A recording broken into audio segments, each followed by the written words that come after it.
परमार्थ के लिए मनुष्य रूप में वे हर जगह तो नहीं आते हैं, लेकिन ऐसे ऐसे महात्माओं को चयन करते हैं। आप सबों के बीच में हम सब एक साथ ताली जरूर बजाएंगे कि ऐसे महात्मा आप सबों के बीच में उपस्थित हैं,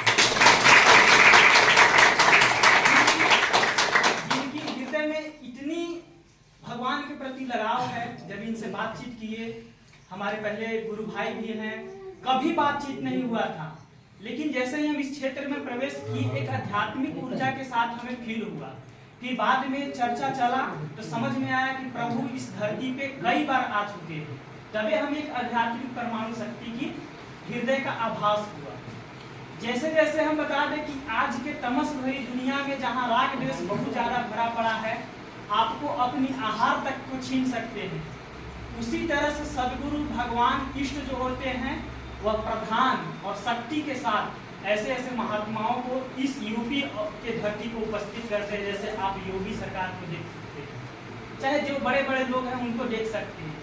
ये कैसे आती है इन सबों के बीच में आध्यात्मिक बल?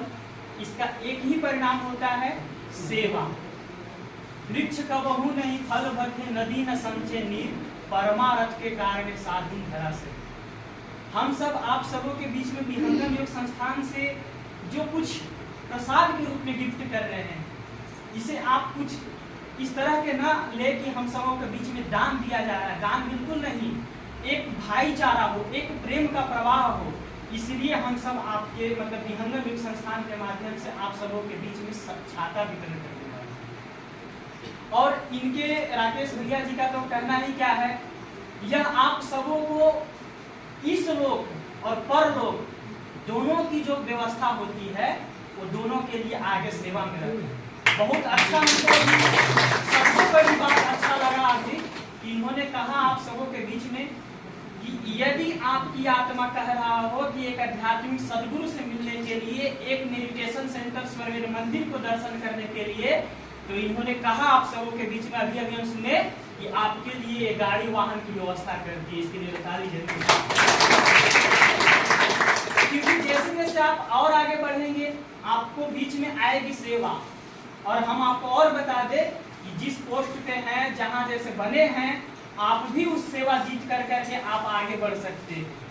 क्योंकि गरीब का कोई नहीं होता है, परंतु गरीब जब सेवा करना शुरू करता है, साधन करना शुरू करता है, वह जरूर आगे बढ़ता है। क्योंकि ऊर्ध्व गति है, सबों के बीच में स्वतंत्र भारत है और सब आगे बढ़ने के अधिकारी है। तो हम ज्यादा समय न लेते हुए कहेंगे कि जिस स्वर्वेद मंदिर के तरफ से हम लोग आए हैं, वे स्वर्वेद मंदिर का कोई पत्रिका है, हाँ, ये स्वर्वेद मंदिर जो है विहंगम योग संदेश पत्रिका में आप देख सकते हैं। इस स्वर्वेद मंदिर में आप वहां जाएंगे तो आपको सीमेंट ईंट की कोई बनी हुई चीज नहीं दिखाई देगी। आप वहां जाएंगे तो देखेंगे एक पत्थर का जो गुलाबी कलर का है, उसमें अष्टदल कमल है, और उसमें अष्टदल कमल का प्रतीक होता है अध्यात्म की आपके अंदर जो है, शरीर के अंदर 8 कमल है। जैसे हम अभी आप सब बैठे हैं पीठ कमल सिर को स्थिर करके, तो ये मेरुदंड को स्थिर करते हैं, तो इसी तरह से सब चक्र होता है, कमल होता है। मूलाधार, मणिपूरक, अनाहत, विशुद्ध, आज्ञा, ब्रह्मरंध्र, सहस्त्रार। उसी तरह से ये मंदिर केवल मंदिर मात्र नहीं है जिसे आप दर्शन करने के लिए जाएंगे। आप जाएंगे तो आपको पता चलेगा, फील होगा कि आपके अंदर ही ये सारी व्यवस्था है। इसी को स्वर्वेद में लिखे, अष्ट कमल मकरंद्र में मनव भ्रमर करवास, नवा कमल अनूप है गंध भ्रमर मन नाश। जो मन कष्ट देता है वह मन परमात्मा से मिलकर आनंद हो जाता है। तो इसका ऊपर वाला जो कमल देख रहे हैं, आप वहां जाएंगे तो बड़ा ही रोमांच होगा, अद्भुत है। ऊपर वाला कमल है, वही हम सबों के बीच में जो दसम द्वार है वो बंद हो जाता है। तो वह दसम द्वार को खोलने के लिए सदगुरु आते हैं, और सदगुरु की कॉन्शियस या सेवा या सत्संग करने से वह द्वार खुलता है। इसी का यह आध्यात्मिक मंदिर स्वर्वेद मंदिर प्रतीक मात्र है। आपको बाहर ढूंढने से ईश्वर नहीं मिलेगा जब तक आप अपने हृदय में ध्यान नहीं धरेंगे।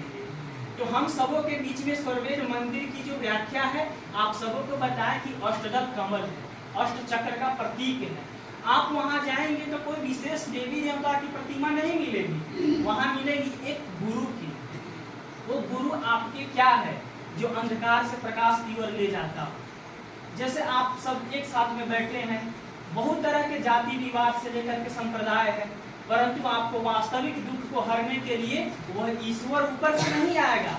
इन जैसे महात्माओं और सदगुरु के माध्यम से वो ईश्वर कराता है, तब जाकर के हम सबको कल्याण होता है। तो उस मंदिर पे आप सब जाना होगा, आपको जरूर जाइएगा। सर से हम फिर हाथ जोड़ के रिक्वेस्ट करते हैं कि इनकी वाहन के तो व्यवस्था आप कर दिए, यहाँ तक आपसे रिक्वेस्ट है कि जलपान की भी व्यवस्था करें, खुशी पूर्वक से निवेदन है, प्रार्थना है कि आप जिस धरती पे हैं, वाराणसी की धरती, तो यह विश्व का आध्यात्मिक राजधानी है। यहाँ सब संतों की मान मर्यादा है। आप वहाँ घूमने नहीं जाइएगा, आप जाइएगा वहाँ दर्शन करने के लिए और पाइएगा कि आप अपनी आत्मा का दर्शन कर रहे हैं। इसीलिए सदगुरु का ज्ञान है कि मम सदगुरु आदेश है, सच करना उपदेश, भला बुरा जग मानहि संत चले निज देश। क्योंकि परमार्थ के लिए हम लोग आए हैं। आपसे हमारा विशेष लगाव या कोई है नहीं, परंतु हमारी वाणी के सहयोग सेवा से आप अगर सही मार्ग पर चल दिए तो आपकी निश्चित कल्याण होगी। तो हमारे साथ में शांति विश्वकर्मा जी हैं और इंग्लिश टीचर चेतना जी हैं और सब गुरु भाई भी हैं, और कुछ छाता वितरण करेंगे शांति विश्वकर्मा जी विहंगम योग संस्थान के माध्यम से। और अपार हर्ष हमें तब होगी जब आप सबों के बीच से हमारे सर जो है आपके प्रधान, वो भी आप सबको प्रदान करेंगे छाता। तो हम अब इस मंच से मतलब वाणी को विराम देंगे और चाहेंगे शांति विश्वकर्मा और चेतना जी जो शब्द बोले आगे की कार्य करें। जय सद्गुरुदेव।